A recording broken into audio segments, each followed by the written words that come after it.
আসসালামু আলাইকুম সম্মানিত ভিউয়ার্স, কেমন আছেন আপনারা?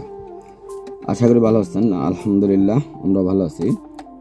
আপনারা অনেক ভাই আমাকে মেসেজ করতেছেন যে ভাই আমাদের আরবাব ব্লক করে রাখছে, এই বিষয় নিয়ে একটু যদি বিস্তারিত বলেন বা এই বিষয় নিয়ে যদি কিছু জানেন। তো অনেকগুলো ভাইকে আমি আসলে মেসেজের রিপ্লাই দিছি, তারপর আপনারা অনেকে জানেন না।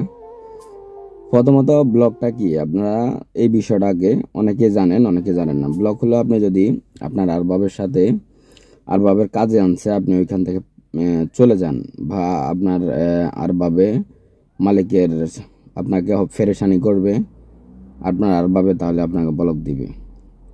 আরও কয়েকটা কারণ আছে, তো আমি যেগুলা শর্টকাট হয় আপনারা সেই বিষয়গুলো আপনাদের বলার চেষ্টা করব।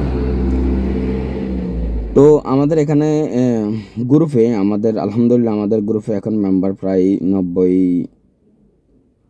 100K কাছাকাছি, অল্প কিছু সংখ্যক বাকি আছে।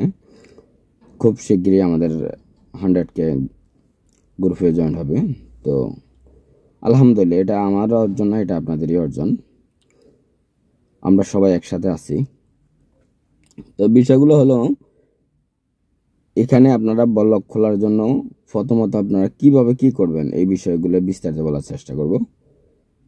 প্রথম হলো আপনি আপনার আরবাব যাকে দিয়ে যে আপনাকে ব্লক করছে তার সাথে আপনি কথা বলেন, তাকে কনভিন্স করেন, প্রয়োজনে তাকে রিকোয়েস্ট করেন। আপনার আরবাব ছাড়া আপনার ব্লক খোলা পসিবল না। আপনি দেখবেন অনেকে বলে ভাই 200 রিয়ালে, 150 রিয়ালে, 300 রিয়ালে আমি আপনাকে ব্লক খুলে দিব।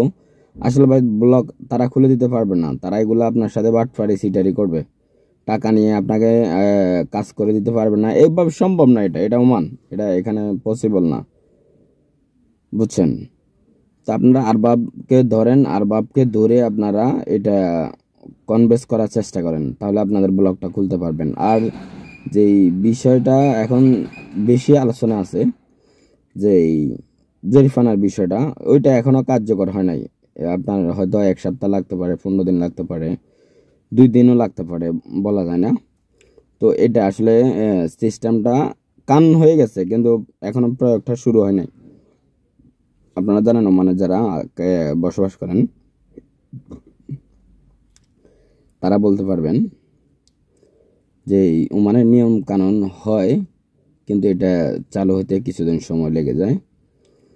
তো আপনারা যারা ব্লগ বিশেষ করে এখনই আপনাদের আরবাবের সাথে কনভিন্স করেন, যাতে বা আপনারা যেখানে বিষয় লাগাবেন তার ওইখানে কথা বলেন, সব কিছু রেডি করে রাখেন এক প্রকার, যে আপনারা যখন কানুনটা আপনারা থানা দফতরে কিন্তু খোঁজ খবর রাখবেন।